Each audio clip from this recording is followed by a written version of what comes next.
Hey guys, it's your boy Valdo, and I'm gonna run through some of these really cool new uniques that GGG has shown us, and give you an idea of how I feel about each, and then take one of them, and we're gonna or I'm gonna show you a build I made out of one of them.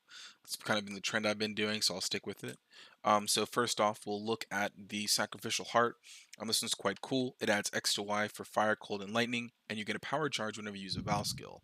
And then you'll get 10 life gained for each enemy hit if you use the Val skill recently, which is pretty sweet because for the next 4 seconds, you'll have basically 10 life gain on hit for free, which is super cool. That's actually, this one's really cool for Dark Pact, considering you'll be able to gain a lot of the life you would normally be doing. But of course, that's weird because Dark Pact doesn't have Val Dark Pact, but just a thought I had.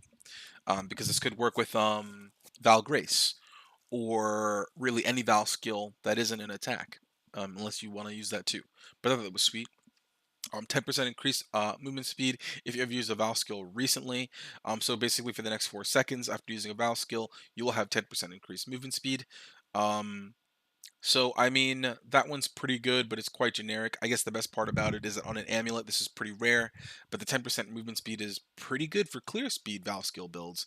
Val Spark, Val Fireball, and I'm assuming very soon some newer Val skills. Even Val Ice Nova at one point was quite interesting, so this is very good. The other sweet thing about this is the power charge on skill or on kill on use of a I'm sorry on use of a Val skill, um, which is build enabling. Actually, there are a lot of builds that can't get power charges easily, especially when using a Val skill. So this one could be really cool. It clears up a lot of the design space, or for the character, for the player designing a build, that space that's taken up by really catering to Val skills. This expansion is going to really free that up a lot with the new mechanics behind it. This power charge on kill will be quite nice for builds that must crit or builds that like to crit. This is going to help a lot for Val Fireball. It's going to help a lot for Val Ice Nova. It's going to get a lot of free shatters. Um, and this is going to be good for the shit. The it's a jewel that allows you to basically get extra souls on shatters. Now I do know GGG is probably going to rework a lot of those, so I don't know if that's happening now or later, but I guess for the time being, look forward to that. Then moving on to Zerfi's Heart. This is one of my favorite mechanics that GGG's come up with, and is that at the bottom in gray, it says this item can be transformed. Transformed on the altar of sacrifice, which is nice because this isn't an upgrade. This is a different item. So they do have the same really heart of design, but they do things a little bit differently. So for example, adds 51 to 58 chaos damage. It's a pretty low variance roll. It's kind of cool. Items and gems having 50% increased attribute requirements. Chaos damage can ignite, chill, and shock. Gain Soul Eater for 10 seconds when you use a Val skill. So I'll be honest. Soul Eater is the better version of the increased movement speed if you've killed recently, because that is character size, 1% character size on kill, 5% attack and cast speed on kill. This thing gets out of fucking control. This is insane. You basically wear this amulet, run into a pack, use a Val skill, and then you just go off. You go off like mad. So yeah, pretty crazy. Pretty crazy for clear speed. It's like fucking headhunter. Um, but besides that, what's cool is your window is 10 seconds. So once you have basically come out of the lockout time of gaining Val skills, which GGG has added, you are now locked out of gaining souls for a moment. Um, Zerfi's Heart is going to allow you, or hopefully allow you, to chain these onslaught moments, which is quite crazy, but we'll see how that goes. Chaos damage can ignite, chill, and shock. So with this one, it takes a lot of thought to really take advantage of the ignite and chill version of it. The shock part of this is very easy to abuse. I can already see it now, dude. In pulses on chaos on Dark Pact builds. Like, this is gonna be wild. In fact, this thing would actually be pretty good on quite a few chaos based builds. But yeah, anyways, the chill is a great defensive mechanic, as we all know. Ignite's gonna be pretty good on fire skills. that that basically have a ton of chaos damage or are being converted to chaos damage. That's going to allow the other, say, percentage of chaos damage to then, let's say you have 2 consuming darks, that's 60% of your fire damage is now chaos.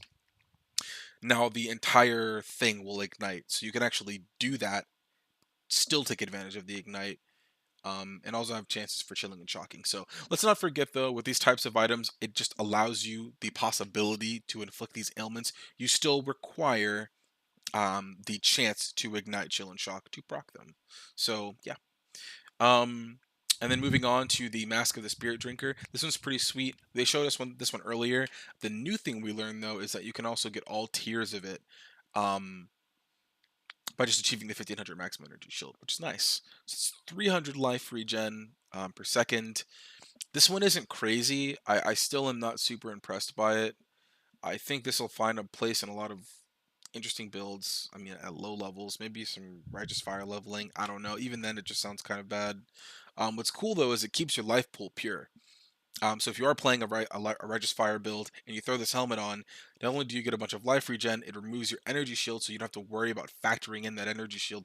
In fact, what's cool about this item in the early levels, this is probably pretty good for Trickster, is when you're equipping this, or whenever you're playing Trickster early game, if you want to do Righteous Fire at a low level, what's cool is equipping this helmet is going to remove your energy shield, which works against you in a Righteous Fire build, and then just turn it into something far more useful, like life regen, which allows you to sustain Righteous Fire. So I like this helmet as a leveling item for some builds, and it might be build enabling, but in this particular situation, what it turns into, the Mask of the Stitch Demon, is just better. Um, although it is different it isn't thematically different. It is just better in my opinion. But what it does is it's 45 intelligence, 180 to maximum energy shield. Strength provides no bonus to maximum life. Intelligence provides no bonus to maximum mana. +1 to your max life per 2 intelligence. Your energy shield starts at 0, and you cannot gain energy shield. 1% of your life regenerated per second per 500 maximum energy shield. So this one's fucking weird. So your mana is not coming from your intelligence, I'll tell you that. And you're also just not going to have any fucking energy shield. You stacking intelligence is now like stacking life if life were to give you life regen. That's basically what it is. So as you stack intelligence, it becomes maximum life as if it were strength. And then as you stack intelligence, that maximum energy shield contributes to your life regen. So this one at extreme levels could be cool. It's hard for me to quite tell what this one's going to do. I'm not really into into really many of these types of items that require a bit of finessing with energy shield. I'm not quite good with that. I just kind of see energy shield as a great for hybrid builds. I'm not really keen on CI and stuff. It's not my favorite types of builds, but this could be quite good. I think this one will be interesting with that hybrid belt that doesn't allow you to get energy shield either, but it allows you to yeah, but that one allows you to regen it. I'm gonna leave this one alone, guys. Sorry, we're moving on. Dance of the Offered. These are cool. 51 to max mana, 15 to lightning res, 25 to increase movement speed, and you have onslaught while not on low mana. And then you'll lose 33.5 mana per second. So what is this one? It is basically a free onslaught item that gives you mana, or that degens your mana as its cost. For those who don't know, onslaught is 20%. Is it 20% movement speed? I think it's 20% movement speed, attack, and cast speed. We about to find out. Oops.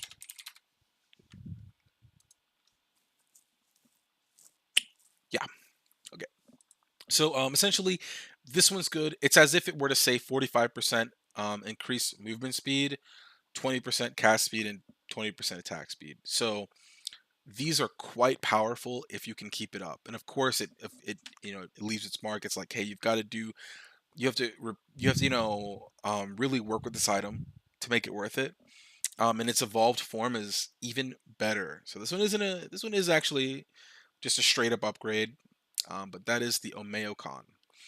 The mana is much better because it's a percentage increase. So 19%, 28 to lightning resistance, which is whatever, 30% movement speed, which is a huge buff, 2% chance to dodge attack and spell hits. Isn't that just attack and spell dodge. Why do they have to put the hits there? It's awkward. Per 500 maximum mana up to 20%. You have Onslaught while not on low mana. Lose 7% of your maximum mana per second. So this one calls for a couple of things. To take advantage of this item, you must have a lot of mana, but it rewards you greatly. Essentially, if you were able to sustain high mana, or not low mana, you will have 20% dodge, 20% spell dodge, 50% movement speed, 20% attack speed, and 20% cast speed from one item. Fucking nuts. At least for the value of what this item is doing. Of course, the trade-off is quite big. You've got to build around it quite a bit. So what it is here is, this is actually the one I decided to build around, and I'm going to show you really quick what we did. So we'll just go straight to the notes. So this is a 4.8k life build with 5k mana, which is the 20% attack dodge and spell dodge. 7.5k EHP, which is those combined. The Mind Over Matter with the Cloak of Defiance that I'm wearing makes my EHP 7.5k with 7, and that's if I were to take one hit. Like if I were to get smacked in the mouth as hard as possible, I could take 7.5k damage. And then 70 to 60 spell dodge. This can actually be much higher if you are able to have energy shield, which Trickster allows you to get a little more. 60-50 if you don't have these things. Regen, and also this comes from the flask I'm using for the dodge and spell dodge as well, the 10% from both. You regen 1.1k mana a second. That is this here. How do we get this? We use a Azuri's Foible and a Cloak of Defiance. And we get mana regen on the tree as well. Long story short, Azuri's Foible is the highest mana giving item pretty much in the game, besides Cloak of Defiance. Even then, Azuri's Foible gives you more. It's just that this gives you a little more regen. So, yeah. Anyways, the point I'm making here is a bunch of regen allows you to sustain Omeyocon and more, because 1.1k is way more than 7% mana. Way more. Like, that's a shit ton of mana a second. And then we have 141% cast speed, and we get that cast speed from, of course, the tree. Duh. But we get it from Weave the Arcane, which is 20% on movement skill, which is basically all the time. Why would it never happen? Frenzy charges, 4% each. And then, where is it? These small nodes here. And then we also have Harness the Void, because this build is a Fire Trapper with a shit ton of throwing speed. And it uses Immolate, so I wanted to try out Harness the Void. I don't think it's crazy. It's also going to work well with Flamethrower Trap. So really what you're looking at, well, I guess to preface, this build clears by using Immolate. I'm sorry, Ignite Proliferation. And its single target is basically Harness the Void, on hit, Immolate Trapping, which is dope. And Flamethrower Trap. But Blood Magic with Slave Driver allows us to never touch our mana, which is quite cool because we don't touch our mana unless we get hit, and it regens extremely fast. So that's just really a great interaction because it also allows us to have 111 increased trap throwing speed. So before we go forward, a lot of this shit can be dropped if it ends up not being good. This is just TheoryCraft. Just leave it alone. But the one thing I wanted to get across, someone made a good point here about this, and I actually wasn't thinking about it, I'll be fair. It's trap arming speed, which is 0.5 seconds if I'm not mistaken, is innate and it cannot be changed. And I believe it was implemented to prevent the type of bullshit I am trying to do. And it does limit your DPS. How much I don't know, but it'll be where if you've reached your cap of traps, then you'll no longer be able to throw traps anymore because they'll start deleting your previous trap, which, I'll be fair, by the time you do reach that, they should all be going off, but you will eventually catch up with yourself. You will catch up.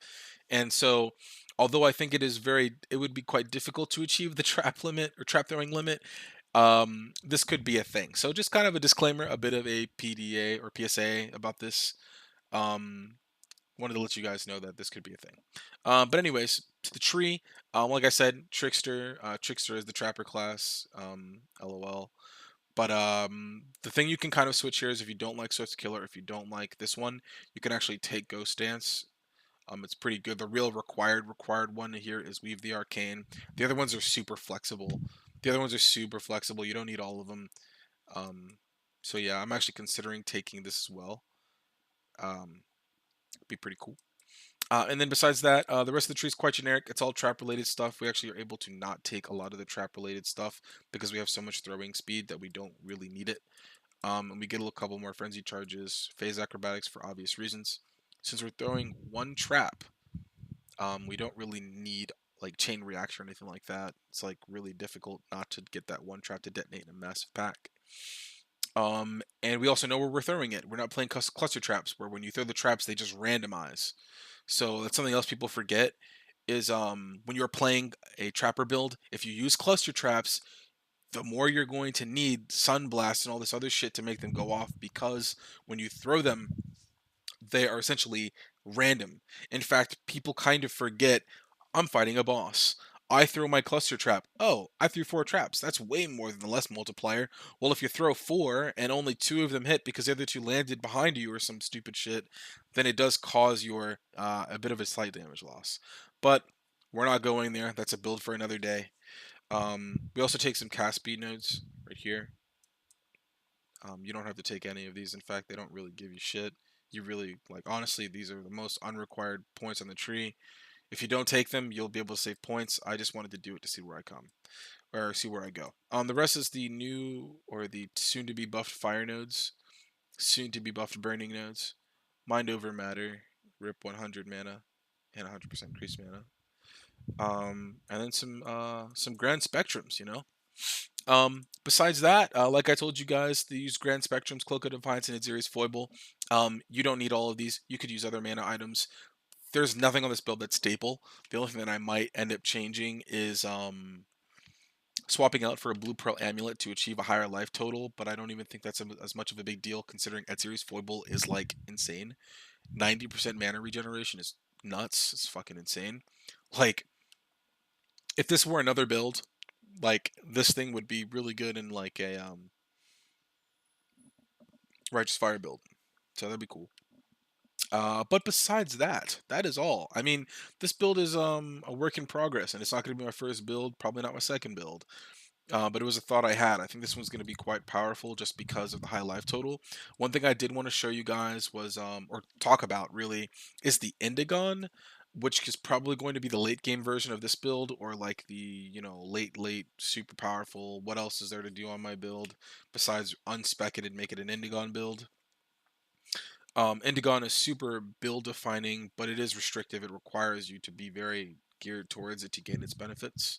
So I think it might be something worth trying, but I don't know if it's something I'm really into. Indigon's cool, but I'm not like crazy for it. So um, besides that, that's kind of it. Like I was saying, none of the stuff is final, but I really like that.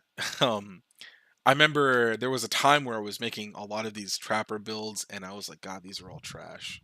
These are all gross. They have no defensive mechanics. Everything just leads to the same traps. But now we live in a different world. What a fucking time to be alive, guys. Thanks for watching, and I'll see you guys later.